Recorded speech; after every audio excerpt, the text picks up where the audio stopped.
Good evening. I am John Godfrey, Chair of the Wallenberg Executive Committee of the University of Michigan, and I am pleased to welcome you tonight. Because Aung San Suu Kyi is unable to travel from and return to Burma freely, this evening, this event is taking place in a wholly different format. Tonight, we will be showing a Wallenberg lecture that was recorded 3 weeks ago in Rangoon, Burma. We hope to follow the screening of the lecture with a live conversation by way of video and audio connection with Da Suu at her home in Rangoon. Normally, we open questions to the audience. Unfortunately, since we are connecting with our speaker via the internet, technical limitations make this not possible. Rather, 4 students have been invited to speak with Da Suu and to ask her questions that they have prepared. However, we also have distributed cards for those who may have a question for Da Suu. Please keep your questions brief. We will try to use some of these questions in the time we have available. Now, I would like to remember Raoul Wallenberg and his legacy. When you begin, you're not sure. These words from the poet Seamus Heaney can get us started. At the age of 32, 10 years after receiving his degree in architecture from here at the University of Michigan, Raoul Wallenberg arrived in Budapest, in the heart of the bloodiest days of the bloodiest conflict of the 20th century. His was an assignment without hope: to save the last mortally threatened enclave of Jews remaining outside the death camps that defaced Europe. His path to this abyss had been oblique. His departure from what he called his crooked classical Stockholm through his student days here in Ann Arbor, across his time of travel in North America, South Africa, and Palestine, and to the final furthest edge where the despair of the Holocaust rang through the winter air and stripped away the artifice of the cosmopolitan Baroque city of Budapest. When you begin, you're not sure. What Wallenberg brought with him was not just the credentials of a Swedish diplomat in his leather valise. He brought with him an ability to perceive opportunities, and he was positioned by his experience of life and the world to take advantage of these opportunities. In his 6 short months, Wallenberg became the intermediary between death and the possibility of life. He negotiated endlessly with the predators in uniforms. He cajoled, intimidated, threatened. He innovated, distributing thousands of brightly colored and official-looking passes which asserted that the bearer, under Swedish authority and protection, was immune to arrest and deportation to death camps. He was creative, declaring buildings to be under Swedish diplomatic protection and their thousands of residents exempt from seizure.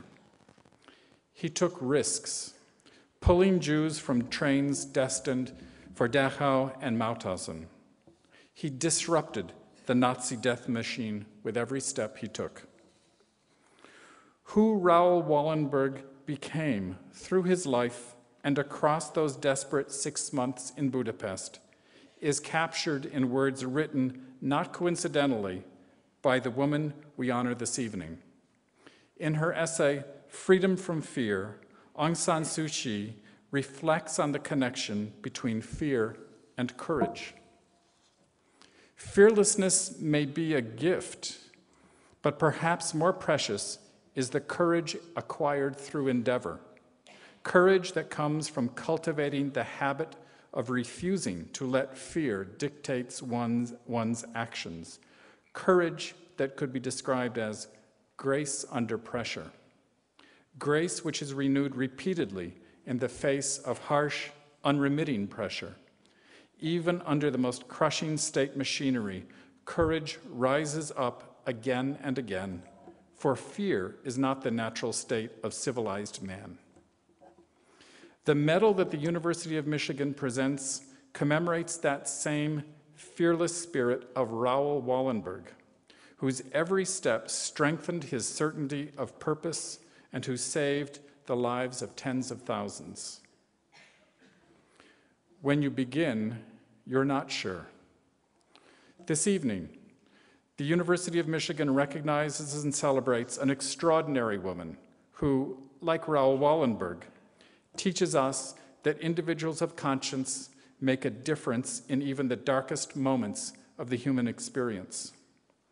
To introduce our honored speaker, I am pleased to invite to the stage Lester Montz, Senior Vice Provost for Academic Affairs and Arthur F. Thurnau Professor and Professor of Music.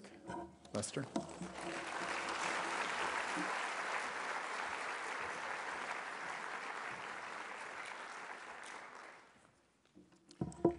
Thank you, John.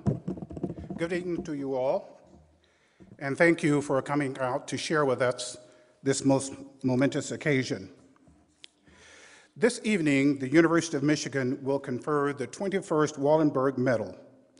Over the past 2 decades, this medal has been awarded to extraordinary individuals. These are people who, like Raoul Wallenberg, have defended and rescued the exploited and persecuted. They exemplify the power of the human spirit to resist oppression when the majority is silent. They have given hope to the defenseless and fearful. They embody the daring assertion that one person can make a difference in a struggle for a better world.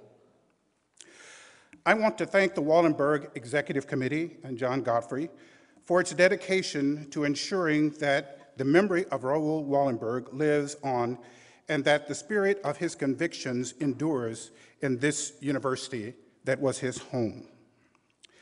As the Senior Vice Provost for Academic Affairs, I take special pride in the engagement of Michigan students who seek to address the critical problems across the globe.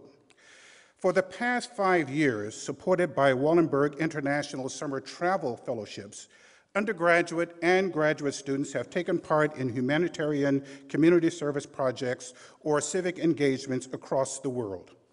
This past summer, University of Michigan students assisted in a health and hygiene awareness campaign in Nepal, worked on human rights issues in Jordan, contributed expertise to arsenic mitigation in well water in Bangladesh, and developed an innovative mobile phone tool to assist patients recovering from tuberculosis in rural India. One student helped implement tools for tracking the growth and development of children in Chennai, India. These children visit a center that seeks to help the poorest of the poor escape the vicious cycle of poverty. The center was established 5 years ago by a student who received the Wallenberg Isabel Bergramian Summer Travel Award. This evening, I'm honored to present the Wallenberg Medal to an individual of extraordinary courage who has devoted her life on behalf of the people of Burma. Aung San Suu Kyi is the daughter of Aung San, Burma's most hallowed hero of independence from colonial rule. She was only 2 years old when he was assassinated. Da Suu, as the Burmese know her, was educated in Burma, India, and the United Kingdom. While studying at Oxford, she met her husband, a scholar of Tibet. She studied philosophy, politics, and economics, and spent nearly 3 years in New York for graduate study. In 1988, she returned home to care for her dying mother. While there, a nationwide uprising began against the repressive military regime that had been in power for 25 years. It had made Burma one of the most isolated and impoverished countries in the world. Following a bloody repression and a new military coup, Da Suu, the daughter of the hero of Burma's first independence struggle, was appointed General Secretary of the newly formed National League of Democracy. With no previous engagement in politics, Da Suu became the leader of the Burmese struggle for human rights and freedom. She traveled the countryside, fearlessly calling for freedom and democracy and defending the dignity of the Burmese people. Facing popular pressure, the military government allowed elections in 1990, but they arrested Daw Suu and banned her from standing for election. Despite systematic repression, the National League of Democracy won with overwhelming support at the polls.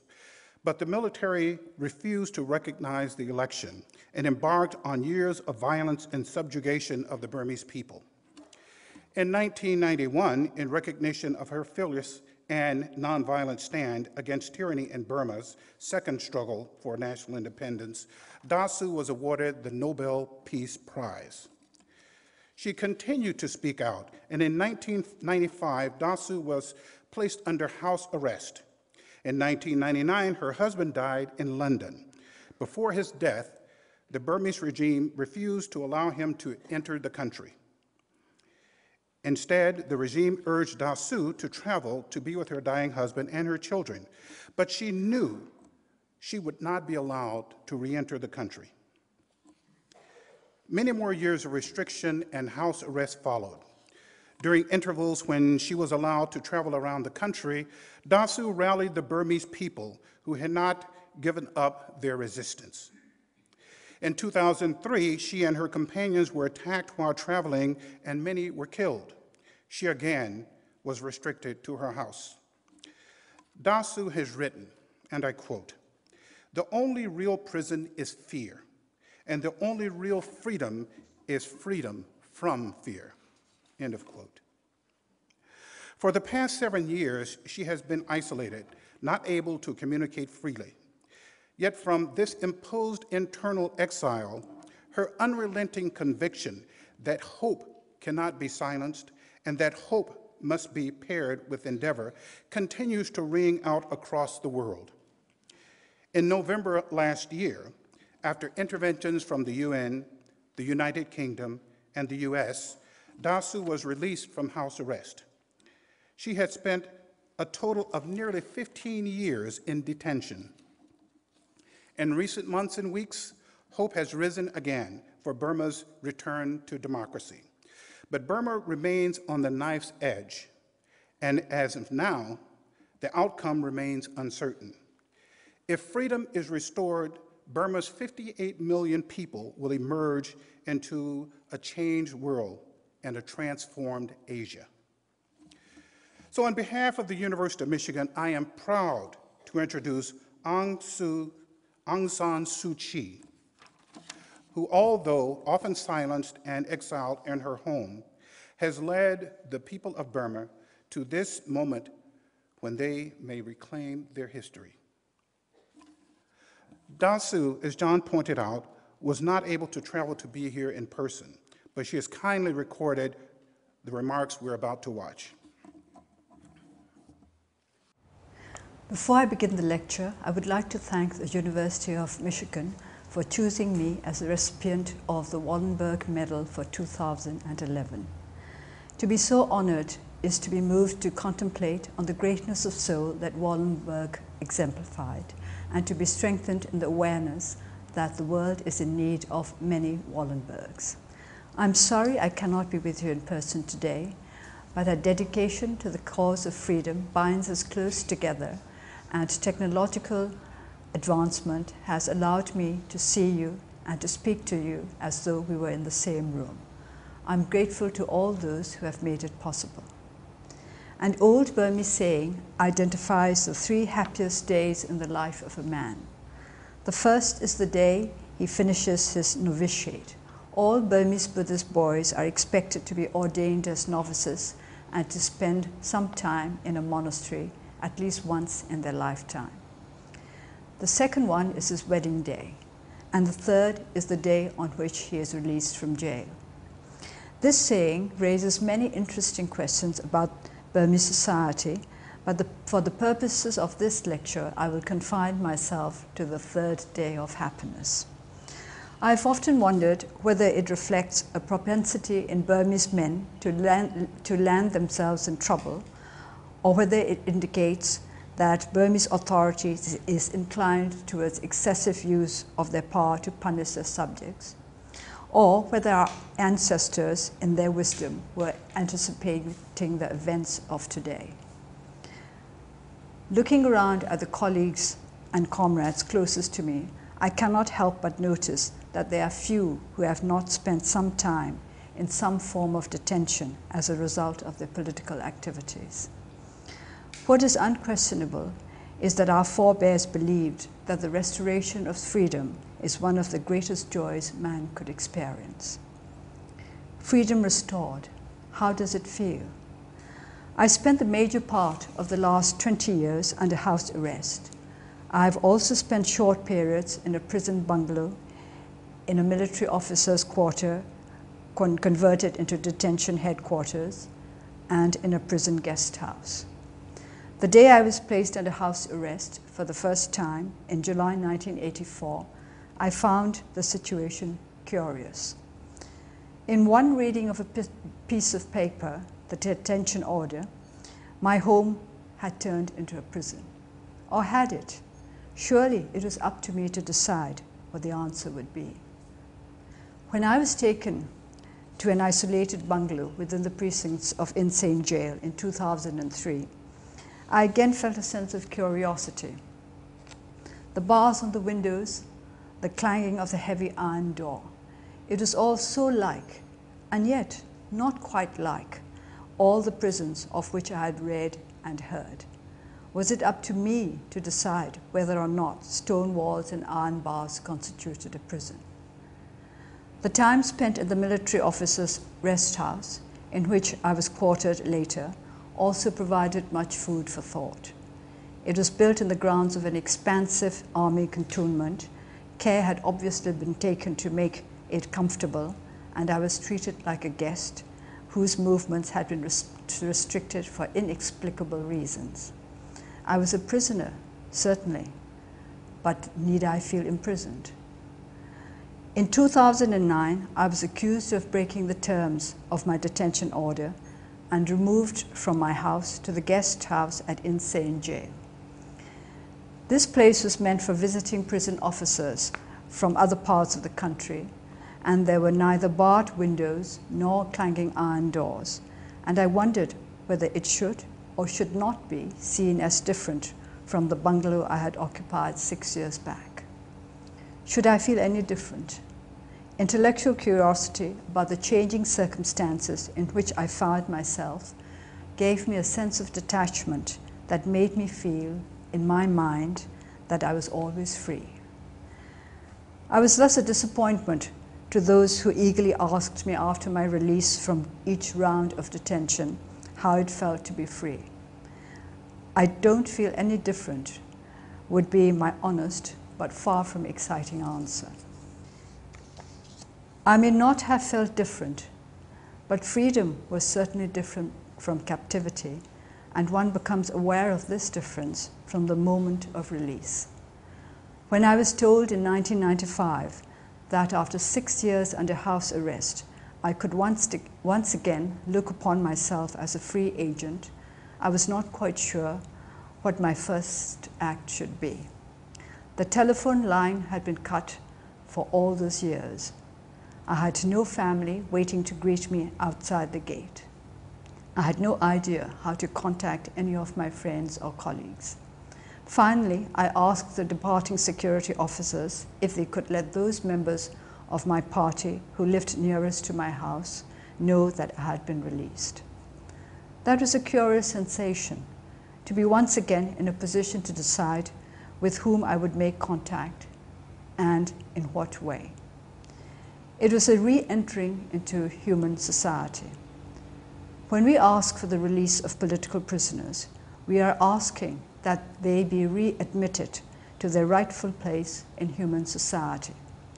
That freedom of association, together with other freedoms of which they had been deprived, be restored to them.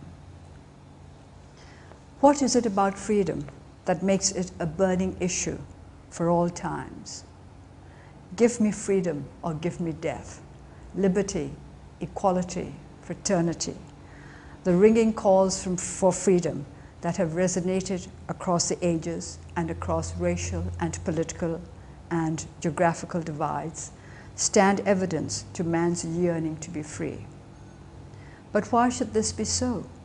Why is it that humans, and animals too, instinctively shy away from the threat of a shackled existence? It has been argued that it is impossible to attain a state of pure freedom, as the extent to which living creatures can exercise their will freely is unavoidably circumscribed by their own circumstances. I do not propose to enter into discussion of free will here. My aim is simply to examine what freedom means to ordinary people outside the realm of philosophical speculation, particularly to those who have been engaged in the movement for democracy and human rights in Burma. The desire for freedom is closely related to resentment against perceived injustices.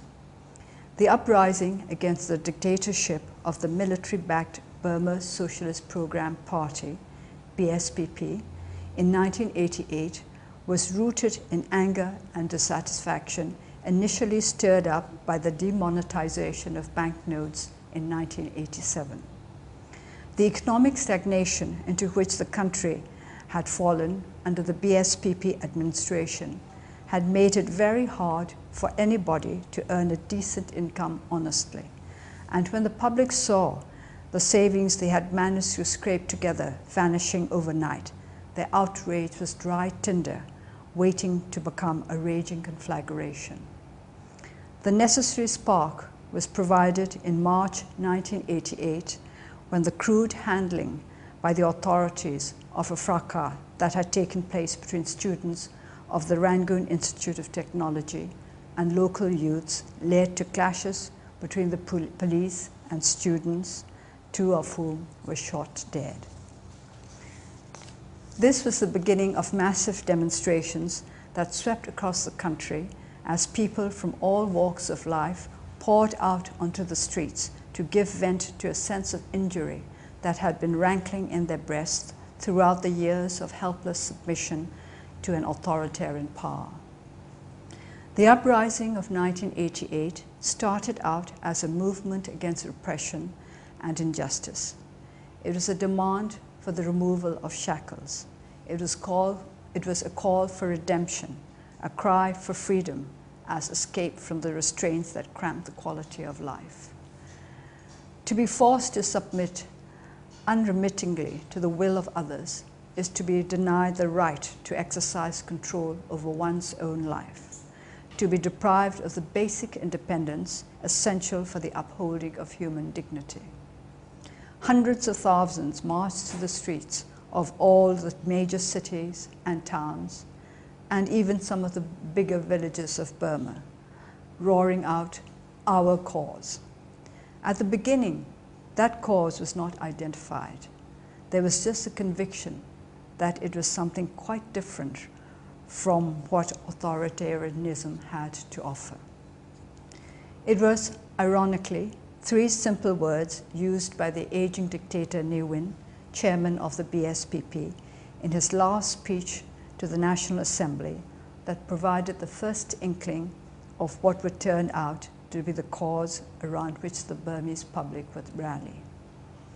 As Ne Win announced his resignation from the party, he declared that the people should choose between a one-party system or a multi-party system. There were many in Burma in 1988 who remembered that more than 20 years ago, there had been a multi-party system in the country, a multi-party democracy. They also remembered that in those far-off days, the continued survival in office of a government had depended on the votes of the people, and consequently, the administration had respected the public and made efforts to fulfill their demands. The young, whose participation was central to the movement, had neither experience nor memory of democratic governance, but they were quick to accept that our cause was democracy and, almost as a natural extension, human rights as well. However, these were to be the means towards a desired end. The goal of the movement for democracy in Burma was to lay the foundations for institutions that would make our nation a haven where people could feel comfortable in their own skins. Those who wish to denigrate the struggle for democracy in Burma have contended that our people barely understand anything about democracy, that we are neither fit for democratic institutions nor ready for the exercise of democratic rights, that the military rule in different guises under which we have had to live since 1962 was simply what we had deserved. We need to examine such accusations in the light of what our people expected to achieve through the democratic revolution. In October 1988, very soon after the founding of the National League for Democracy, I went around the country to try to discover what had moved our people to reject the only system of government they had ever known, and what we would need to do to realize the legitimate aspirations that the great majority of us shared. During a meeting with new party members from Zejo, a famous market in Mandalay, a young woman stood up and admitted that while she wholeheartedly supported the movement for democracy, she did not really know much about politics.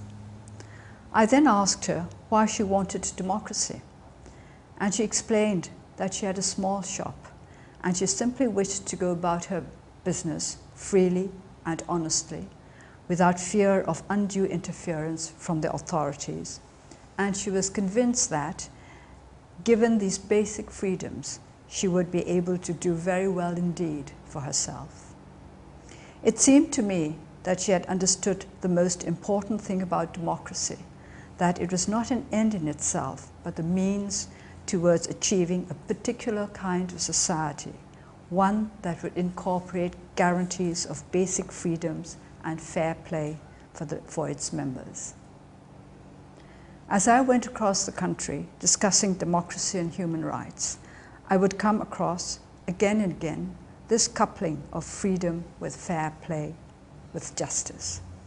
Everybody wished for better health and education facilities, a sound economy, a more hopeful future for their children. However, and this I found most encouraging, the majority believed they could build better lives for themselves, provided unreasonable restraints, particularly those imposed by corrupt, unaccountable officialdom, were removed. The young shopkeeper from Mandalay and others like her were expressing, in their own modest, non-academic way, views very similar to those of Professor Amartya Sen's ideas on development and freedom.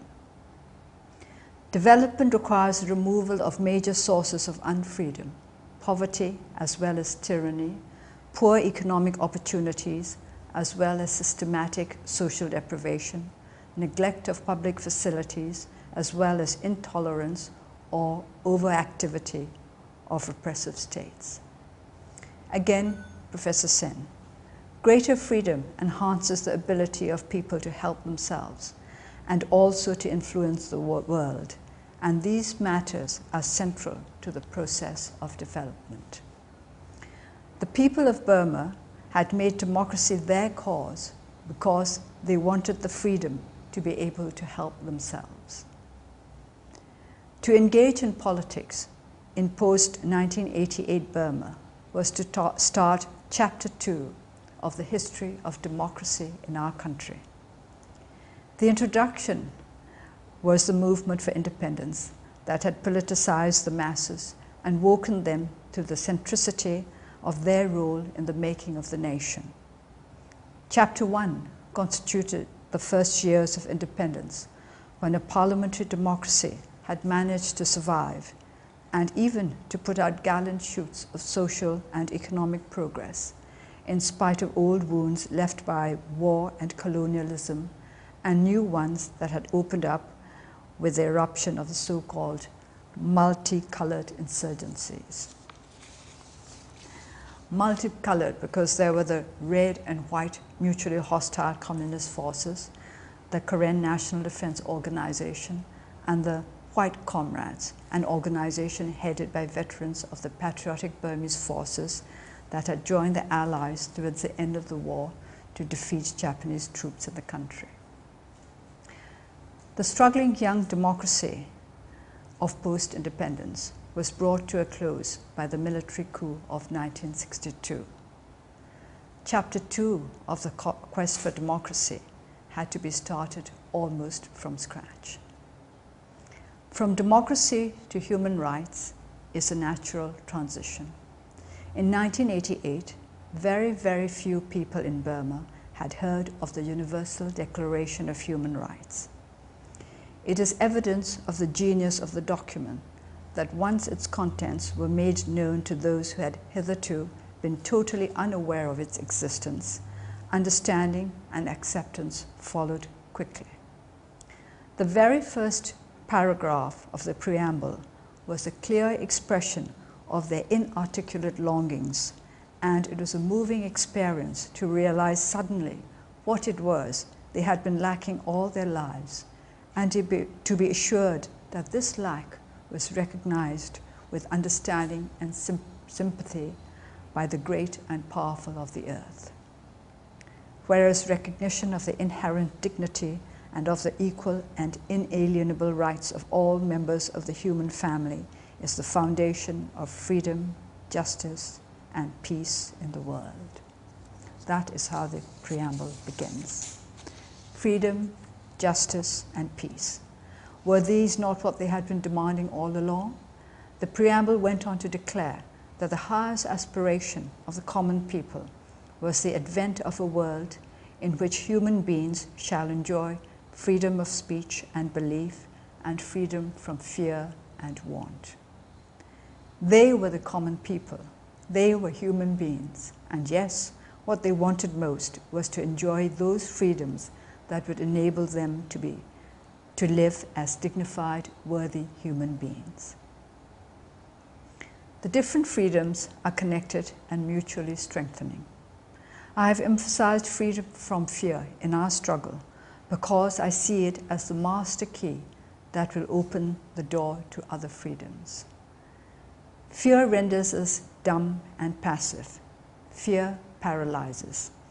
If we are too frightened to speak out, we can do nothing to promote freedom of speech. If we are too frightened to challenge injustices, we will not be able to defend our right to freedom of belief. Neither will we dare to ask for the rectification of the social and economic ills that make our lives a misery. Fear, anywhere, in any language, belittles, negates, and degrades.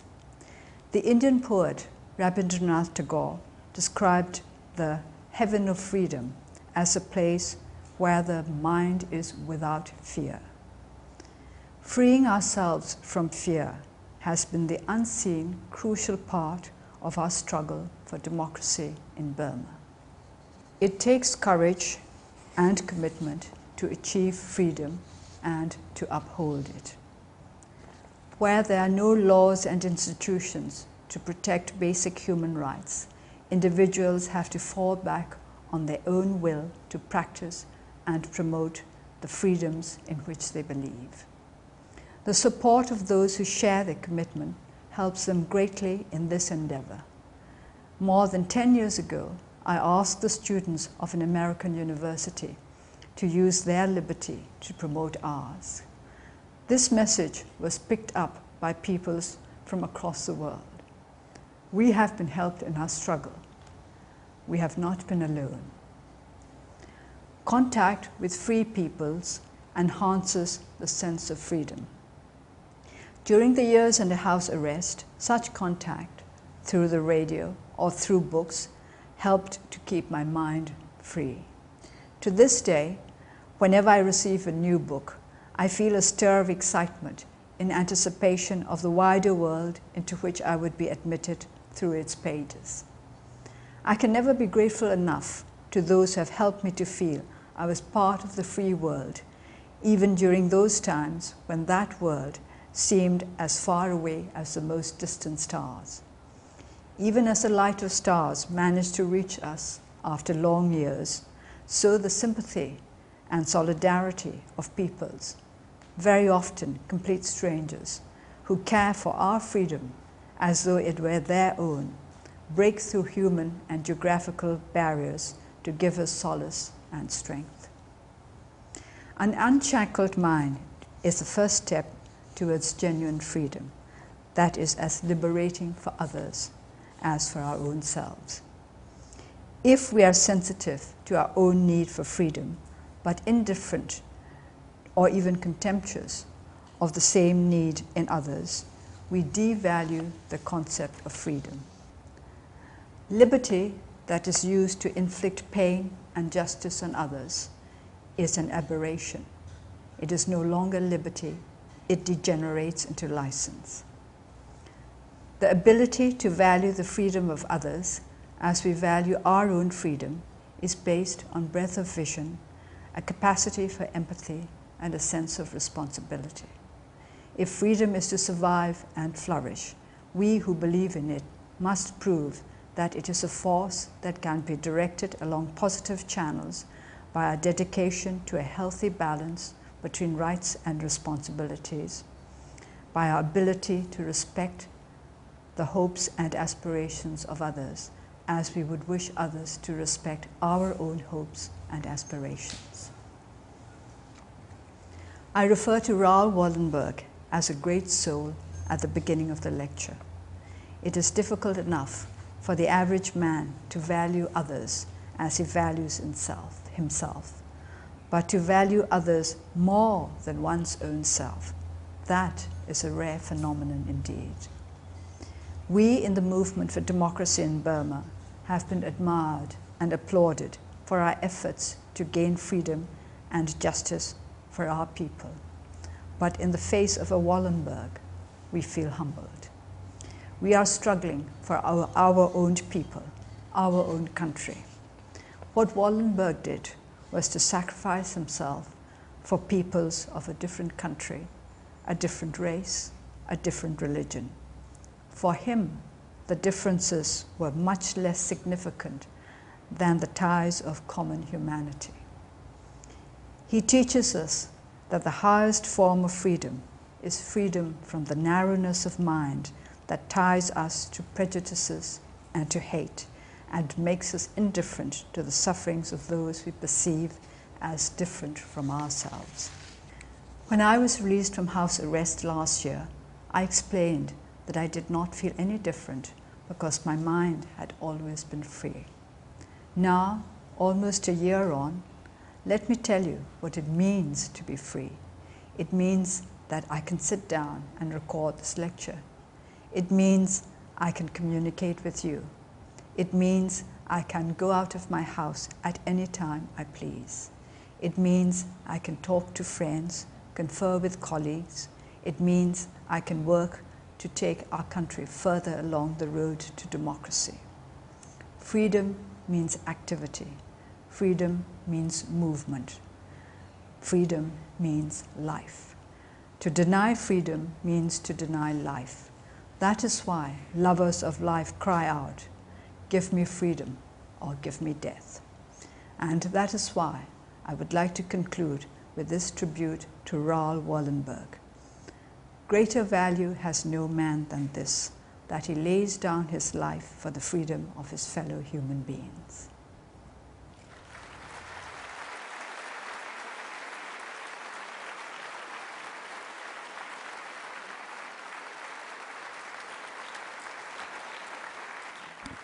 Tonight we're using Skype to speak with Da Suu at her home in Rangoon, where it is about 7 in the morning. Actually, it's a little bit earlier than that.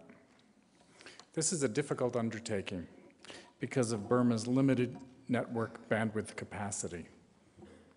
We hope to have video and an audio connection and to provide her with both an audio and video connection so she can see all of you here in Rackham Auditorium. If we are unable to secure a video connection, We will try to maintain an audio connection alone. And if communication with Skype is unsuccessful or is interrupted, we will try to establish contact with her via telephone. This process may require several minutes and will require some patience from you. I would like now to introduce our panel of students who have very generously volunteered to be here with us this evening. I'd like to introduce Dominic Nardi. Dominic, over here on the right. Who's a doctoral student in political science and who works on the judicial politics of Southeast Asia. Sarah Feenstra is a senior in the LS&A Honors Program with a concentration in neuroscience and a minor in international studies. Andrea Alebegovic is a junior in the LS&A Honors Program with a concentration in international studies. And Tyler Jones is a junior in the LS&A Honors Program with an individualized interdisciplinary concentration in asymmetric conflict. I'd like Lester now to come to the platform.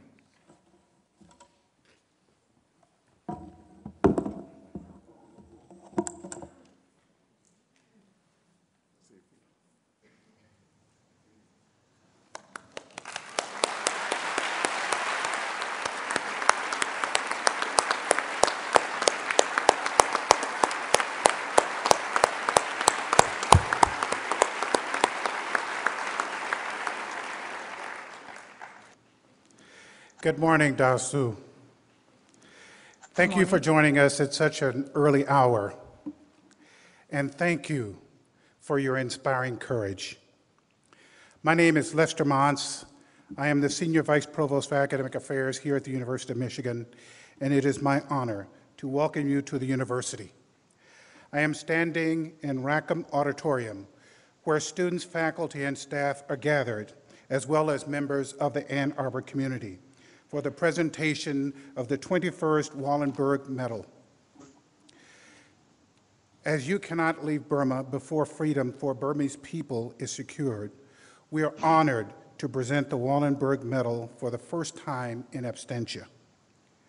We are privileged to have you with us via the internet, and we're arranging to deliver this medal to you. Through your courage and sustained endeavor on behalf of human rights, freedom, and democracy for Burmese people, and through your conviction in the power of the human spirit to confront, resist, and overcome tyranny, you are truly a champion of Raoul Wallenberg. And I want to show you your medal.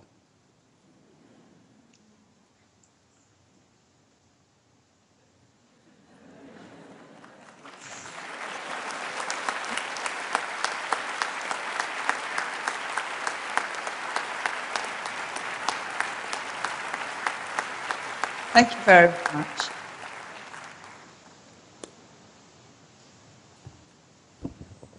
Good morning, Dasu. My name is John Godfrey, and I am pleased to introduce you to the University of Michigan students with whom you will be speaking. May I present Andrea Alebegovic, Dominic Nardi, Tyler Jones, and Sarah Feenstra. And I would like to start and to invite Sarah to come up and to ask the first question.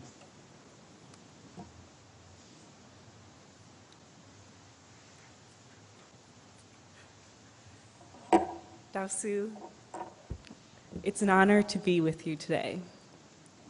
You've exemplified remarkable courage and perseverance throughout your life.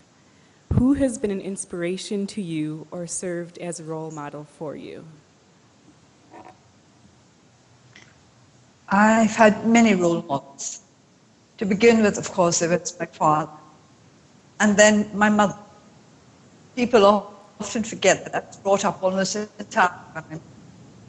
And although my father was an inspiration to me, it was my mother who taught me how to live, who taught me how important it was to have a highly developed sense of duty, and who taught me what real courage was, because she was one of the bravest people I've ever come across.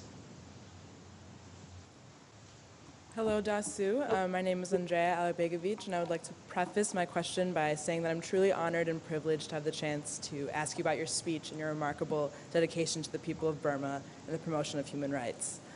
My question is, how do you feel that your time under house arrest and other forms of captivity have affected the movement you helped to build, if at all?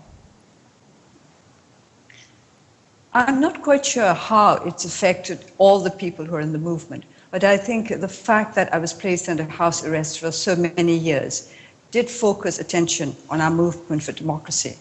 And because it did that, I think I have to say I feel that the years of detention were worthwhile. And in any case, I think I learned a lot from those years of detention. I saw many aspects of life which I had not seen before. So I think in the end, it depends on how you use your time, what you make of it.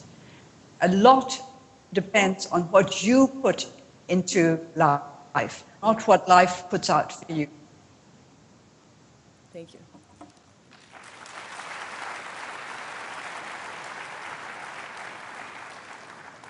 Hello, Dosu. My name is Dominic Nardi. Nigombala Kimia.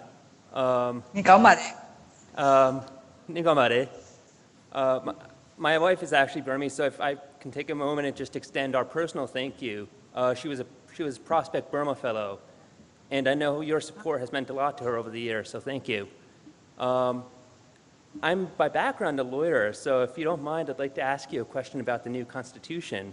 We all know that there's been a lot of criticism of the Constitution, but oftentimes when we see countries transition to democracy, sometimes they replace their Constitution and sometimes they simply amend it.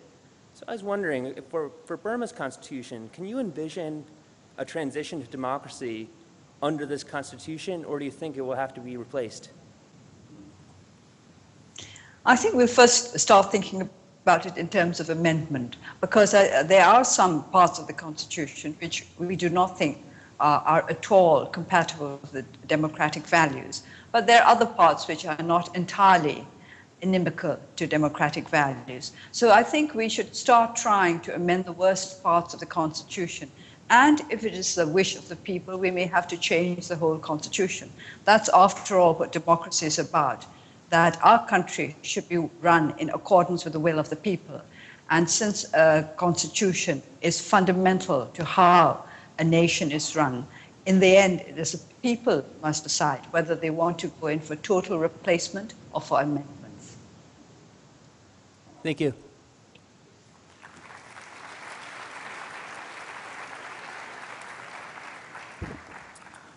Dasu, good morning. My name is Tyler Jones. I would like to preface my question by thanking you for your inspirational remarks this evening.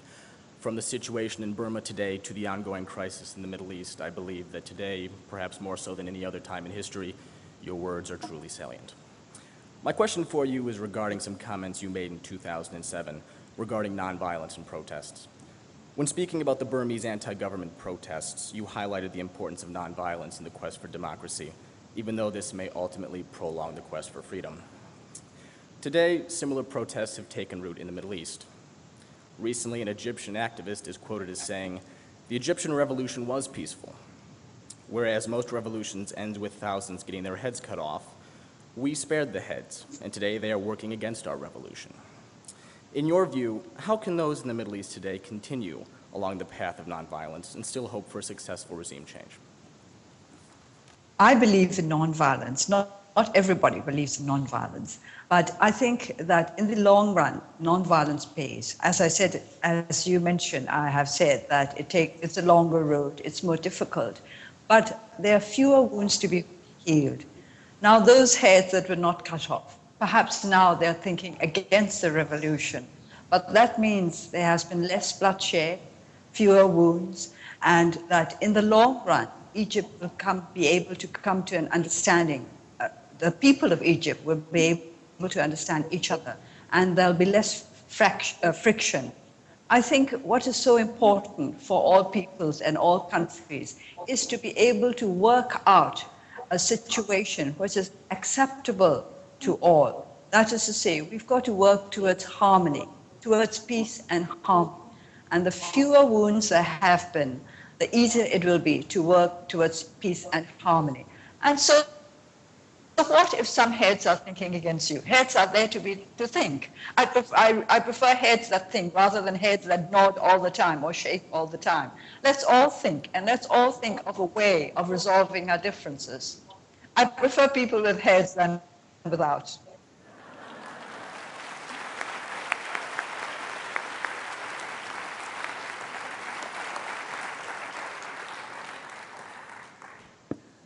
Hello again.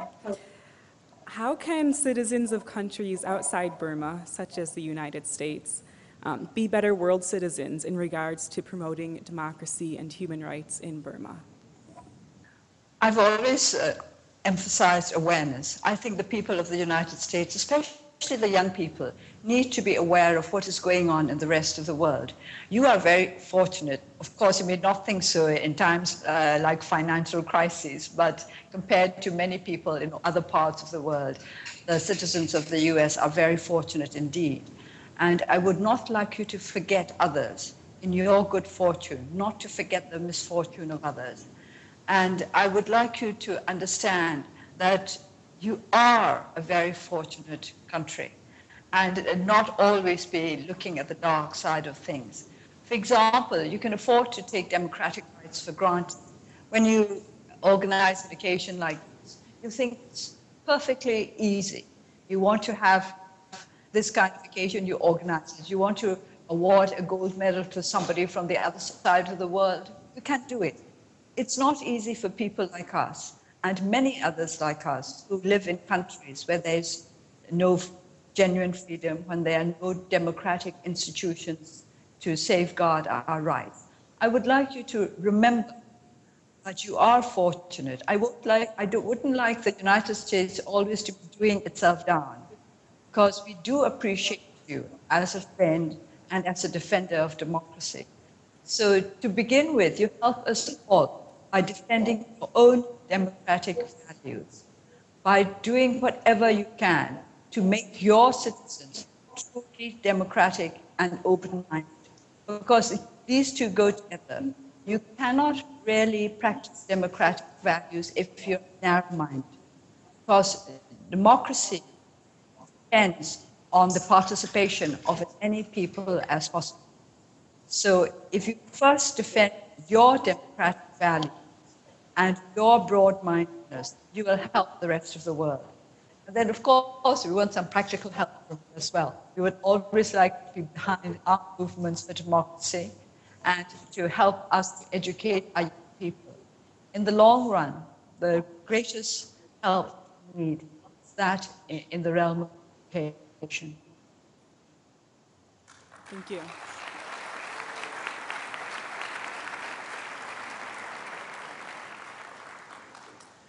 This next question is inspired by my thoughts about how the United States has not had a female head of state as of yet. So I would like to ask you if you feel that being a woman has affected your success as the leader of the nonviolent democratic movement in Burma. Well, perhaps they're waiting for you. You never know when the next when the next head of state of the United States is going to be a woman. But I think that women are just as capable as men when it comes to heading any kind of organization or movement or a nation. You mustn't forget that the first woman head of government was a nation. If you remember, it was Mrs. Bandaranaike from Sri Lanka, or Ceylon as it was then. And we are very confident that our women can do just as well, if not better, than the men. And I'm sure the same thing applies to the United States. And I would like to see a woman at the head of the greatest democracy in the world. So hurry up. Thank you. Thank you.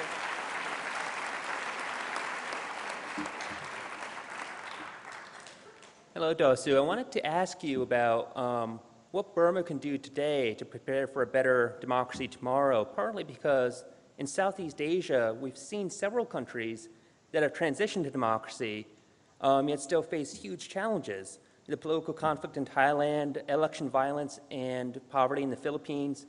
So what should Burma be doing now to make sure that when democracy does come, it's democracy not just in name, but also in practice? Thank you.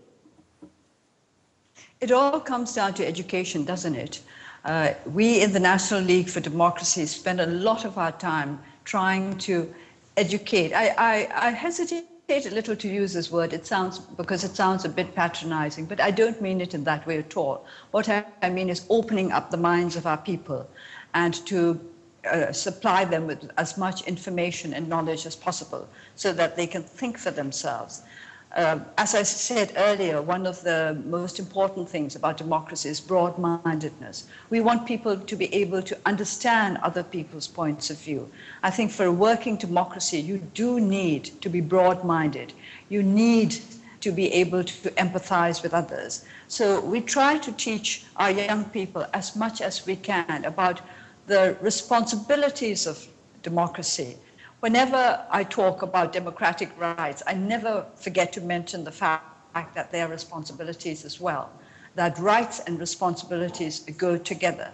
For a democracy to succeed, I think that is extremely important. From the very beginning, we must make our people understand that democracy is not just about rights, rights, rights. It's about responsibilities as well. You want a government of the people, and the people must take responsibility for that government. So I think this is what we need, and this is what we've been trying to achieve in Burma. And sometimes I think that because our movement has been so long and so difficult, perhaps because of that very fact, our people will be better qualified to defend and preserve democracy when we get there. Yeah, buddy. My second question is regarding the current situation in Libya. Last week, Muammar Gaddafi was killed, effectively ending his oppressive rule in Libya. However, with so much attention paid to the civil war and not much focus given to the post-war nation building, Libya is now left without a legitimate governing body and the cleanup from a bloody civil war.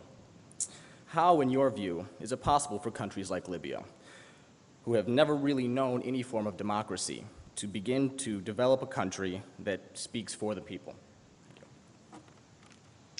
I'm glad you mentioned these problems in Libya, because this is exactly what I meant when I said that if you get to democracy or freedom through violent means, then you leave wounds that will be very, very difficult to heal.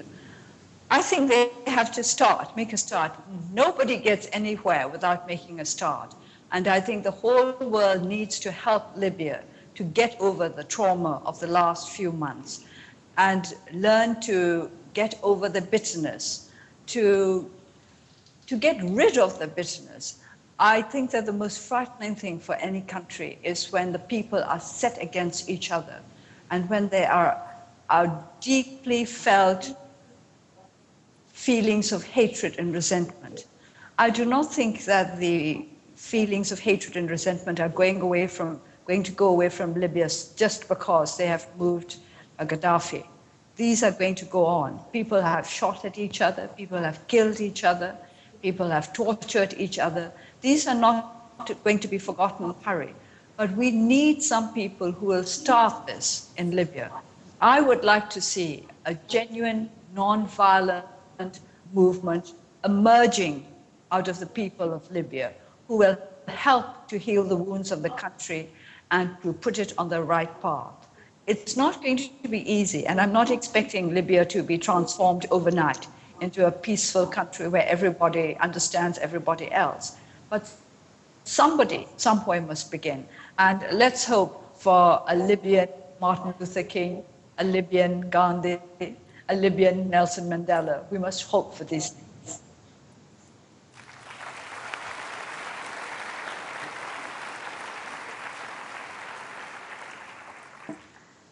I have a question from an audience member for you, Dao Su. How can academia and universities in Burma help in the quest toward democracy? I have to say that I think, first of all, universities in Burma should start educating our young people. because the system here is very, very bad. And until our young people are well enough educated to see what is happening in the rest of the world, to be able to examine our own history and to understand why we have come to where we have come to, then I do not think we will be able to make progress. So our universities need to be real educational institutions, not just places that churn out half-educated young people. So this is what we want. First of all, we want to raise the standard of education in our universities, and we would like your help in this. Until our young people have acquired the basics of an educated society, we will not be able to go forward. Once our young people are properly educated, they will be able to see for themselves what our country really needs and what we need to do to preserve the values that will help our country to go forward as a democracy. So you asked earlier, what can the United States do to help? Well, the United States and the rest of the world can help us to educate our young people as well as possible. Thank you. Thank you.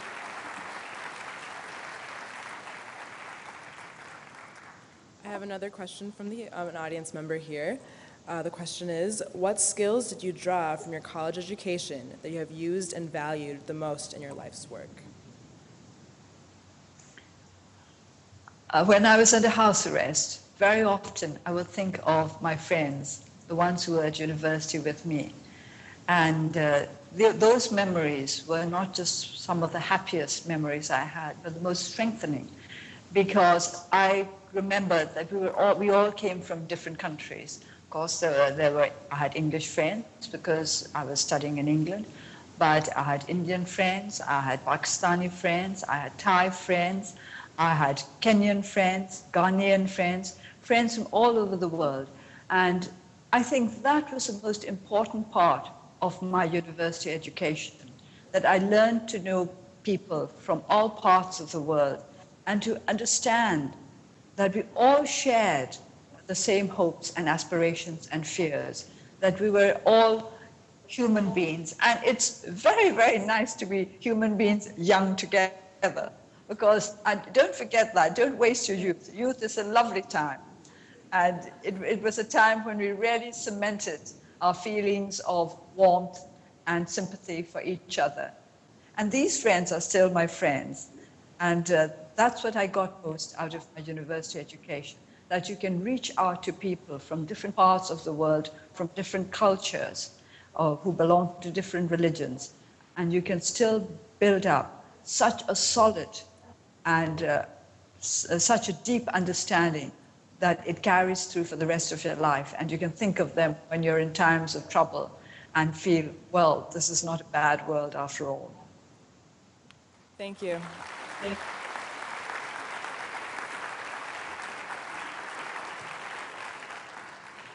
Hello, Dosu. I have a question from an audience member. Can you comment a bit about the situation, the political situation in Thailand right now, and in particular, do you see any similarities with the political struggle going on there and the struggle in Burma for democracy? Thank you. I'm sorry, going on where?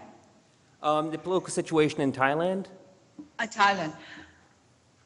Well, Burma and Thailand are neighbors, very close geographically, but we are quite different in many other ways. We try to learn from what's going on in other parts of the world, and we try to learn from their successes as well as their mistakes.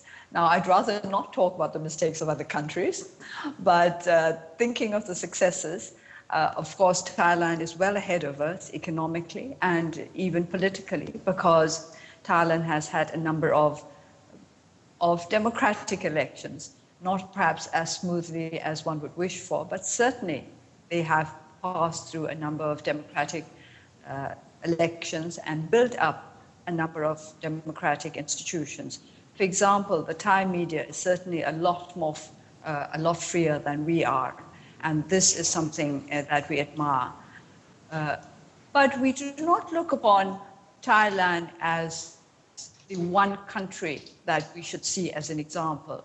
There are many other countries that we study, that we observe, and as I said earlier, we try to find out how they've succeeded, where they've succeeded, and where their mistakes have been, and how we should avoid them. One of the advantages of being right at the very back is that we can profit from the mistakes of others. Yep. I have a question from the audience which asks, what is the best strategy to keep, or rather to stop, the ongoing civil wars in Burma, and what would it take to have a broad-based anti-war campaign? This is a very difficult question. We've been trying to find the answer to this question for the last 60-odd years, ever since we achieved independence. We've never been able to achieve a situation of absolute peace in Burma. There have always been some form of insurgencies or other going on in this country. We need to become a true union. We think that the most important thing in the end is the spirit. We always talk about building up a spirit of a true union. We've got to understand each other. We've got to respect each other. We've got to learn to know each other better. I think that our ethnic nationalities have genuine reasons for their grievances. We need to address those issues. I do not have all the answers. If only I had all the answers, we'd be there by now. But we're trying to find the answers, I think, and we first have to start by talking to one another. This is what we believe in. We believe that human beings we can talk to one another. Animals can't talk to one another, although I believe there are some scientists who say that they can talk, well, not talk, but communicate with one another to a far greater degree than we think they can. But still, no one can deny that human beings can talk.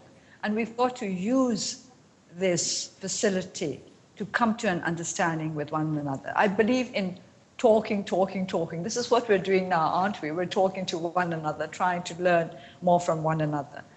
And I believe that because the Burmese are the majority in this country, they have a duty to be more broad-minded, to be more tolerant, and to work harder towards peace and understanding.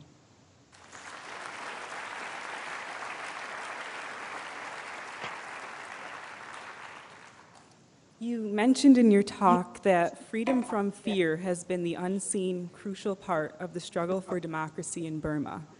How have you been able to realize this freedom in your life? Well, I've never thought of myself as a very brave person, but I've had to work to free myself from fear. This, of course, started when I was a very little girl and I was terribly scared of the dark. And I decided one day that this was something I had to get over because it was such a burden. I think you start thinking seriously about freeing yourself from fear when you understand how great a burden that is. If you live with fear, if you let fear influence your life, that is genuine lack of freedom, even if you're not in prison, even if you're not under house arrest. If you're frightened all the time, then I think you must be the most unfree person imaginable. And the reason why I started trying to free myself from fear as a little girl was because I couldn't bear the burden of going into a dark room and being frightened. And so I just sat down and thought to myself one day, what is it that I'm frightened of? I've got to face it, and I've got to get over it. And I managed to get over it. Actually, it only took me 2 weeks to get over my fear of the dark, simply by walking round and round in dark rooms for 2 weeks in succession. And I realized that nothing was going to happen to me in the dark. Thank you.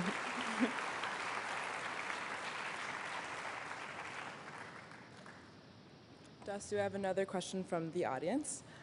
What do you think, and so it is about China, what do you think of your influence between your country, in the relationship between your country and China, and what do you think of the political transition to democracy in China?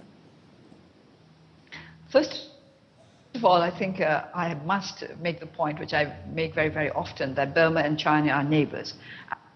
And we will always be neighbors as long as this world lasts. And because of that, I would like to maintain good, friendly relations with China and with all our other neighbors. I do not think this is impossible because we have always maintained good relations with China, even at a time when Burma had a democratic government after independence, and China was a very strong communist society. We still managed to maintain good relations. So we've got to work towards that. And with regard to China's transition to democracy, I myself believe in democracy, and I believe that basically human beings want to be free and they also want to be secure. And democracy is a system that tries to give both in good balance, security and freedom. And because of that, I believe that human societies will work towards democracy and that there will be a transition to democracy, not just in China, but in other countries all over the world. Not all at the same time, not all in the same way, and of course, not exactly the same sort of democracies, but basically the kind of system that assures both freedom and security for its citizens. Thank you.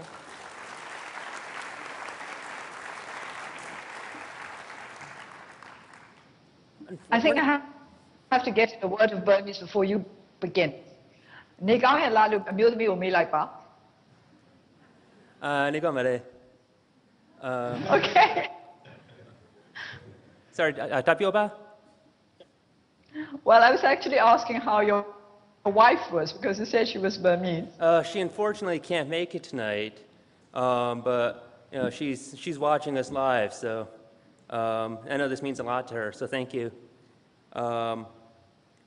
Actually, my next question is from her. She wanted me to ask about trust in Burmese society, because both in Burma... About trust. Oh, yes. You know, both within Burma and even amongst Burmese living in America now, there very often different groups of Burmese people don't trust each other. The people don't trust the government doesn't trust the people. In Washington, D.C., where I lived for several years, Burmese activists don't trust academics who study Burma. And in Burma, many of the ethnic minority groups don't trust the government. So I guess in short, what can be done to rebuild trust both within Burma and amongst Burmese populations around the world? Thank you. I've always thought that it had something to do with lack of self-confidence because Burma as a society has not exactly promoted self-confidence in our people. And if you lack self-confidence, it's very difficult to trust others. You're suspicious, you're jealous. Have you come across a famous Burmese envy syndrome? And that is based on lack of self-confidence. So we need to build up self-confidence in our people. We need them to understand that you don't have to take away from others in order to have more yourself. And if you can feel that by giving more to others, you make yourself a more complete person, then I think this lack of trust will lessen.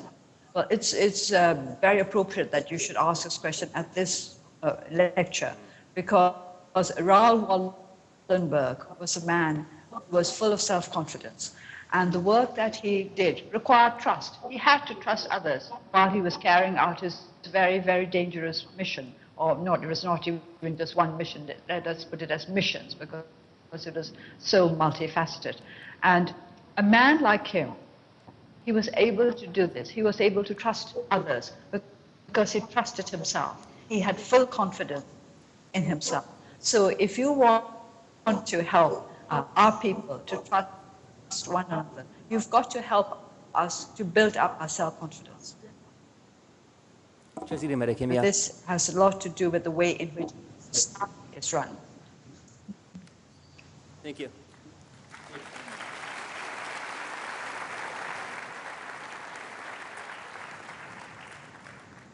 In your remarks, you spoke of the necessity to remove oppression and intolerance from society in order for development to be possible. However, as we see today in Egypt, though the Mubarak regime is no longer in power, conflict between the old guard and reformers continues to stall democratization. My question is, do you think it really is possible for true democracy to develop in countries like Egypt or Burma, where roots of oppression and corruption seem so indelibly ingrained in the political psyche? Thank you. Well, wasn't there oppression in the United States?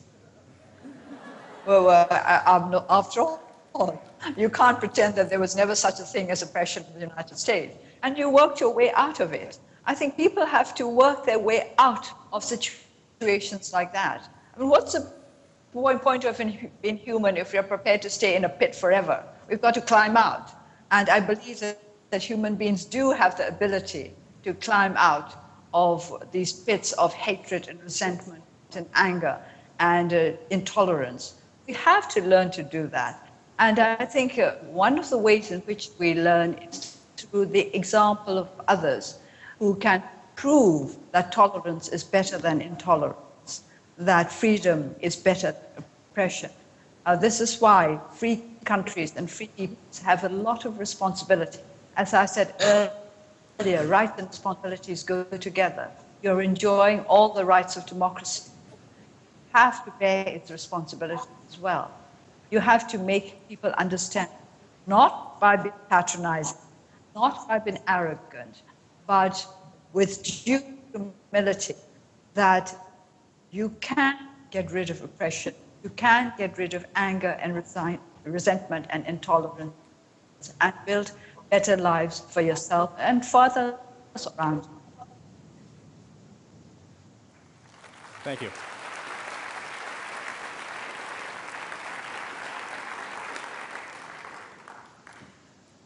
What steps of progress toward democracy in Burma do you anticipate in the next few years, and how do you see yourself being involved in that? First of all, of course, we've got to gain the release of all political prisoners. You cannot call yourself a democracy unless there are no political prisoners. Unless a country is free from prisoners of conscience, it's not a really free country. So this is one of the things we have to work towards. But there's another more important, in the long run, more important work for all of us, and that is peace. We talked about this earlier, peace between all the ethnic nationalities. We've got to achieve that.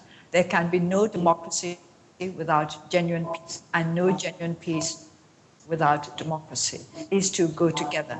And for me, this is the most important thing that we've got to work towards in the next 1-2 years, to establish a genuine union in Burma. We want all our ethnic nationalities to be at peace with one another and to build our nation together. Unless we are all together in this, we will not succeed. Thank you.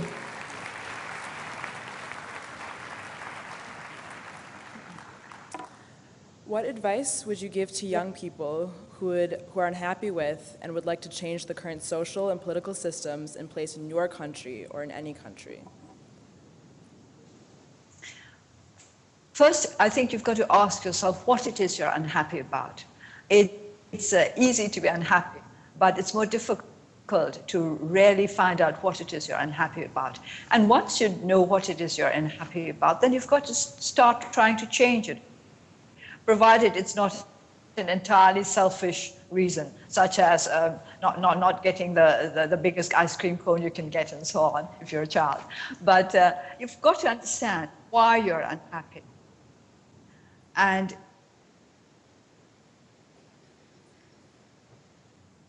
by resolving your own unhappiness, are you going to be helping others as well?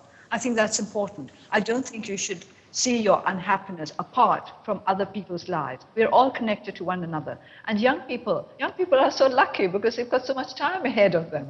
I said earlier that when I was under house arrest, I used to think of my days as a student, and it would make me happy because we were so full of, we were so full of confidence. There was life opening up ahead of us. And I would like you to see it like that. There is the whole of your life ahead of you in which you can do so much to make our world a better place to live in. So if you're unhappy, find out what it is that is making you unhappy and try to do something about it. Don't just sit there. You won't get anywhere by just sitting there. Thank you very much.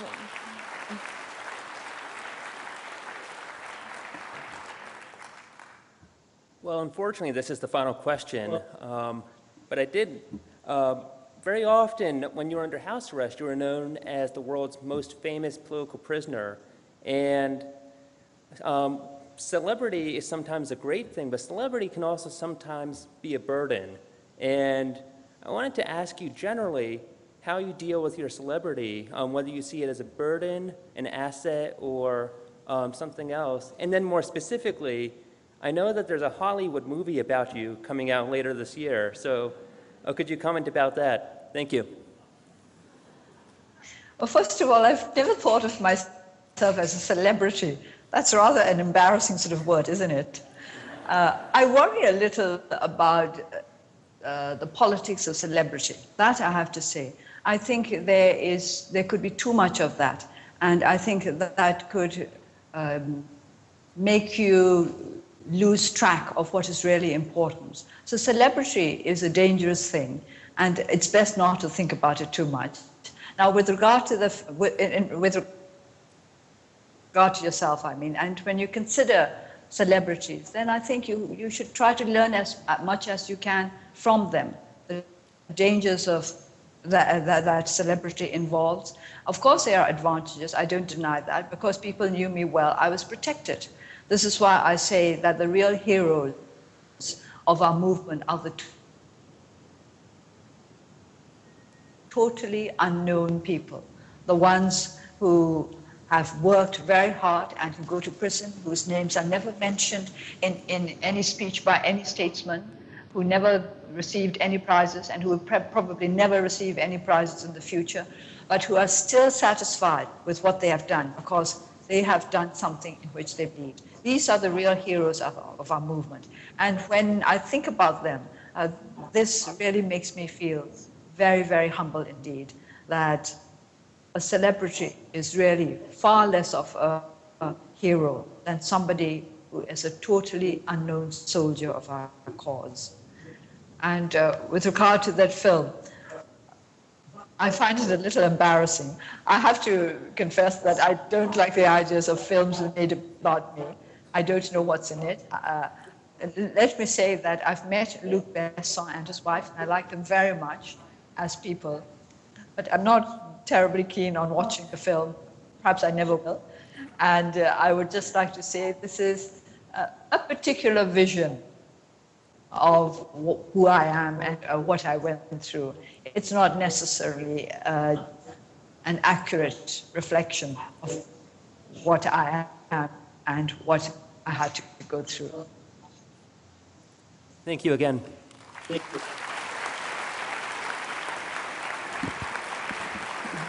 Dasu, thank you very much.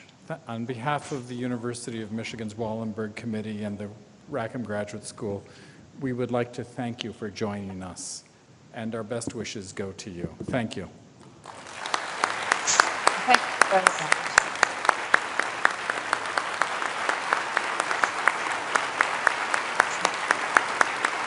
Yeah, nice to see you.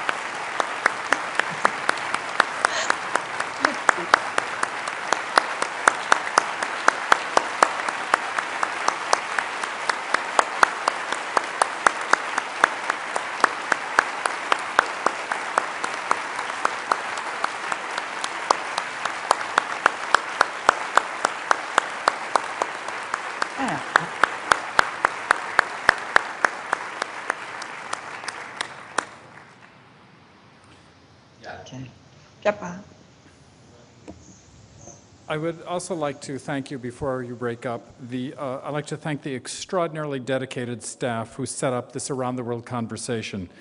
This includes the professionals who enabled us to have this lecture this evening. and the amazing technical crew, both in Rangoon and here in Ann Arbor, who managed to set up this impossibly complicated conversation.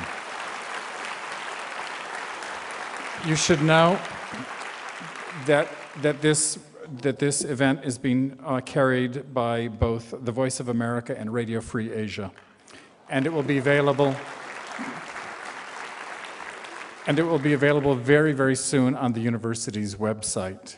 I also would like to thank our students, Andrea, Tyler, Dominic, and Sarah, again. And we mustn't forget our American Sign Language translators, Christine Saunders and Krista Moran. Please join us in the lobby for some light refreshments. Thank you very much.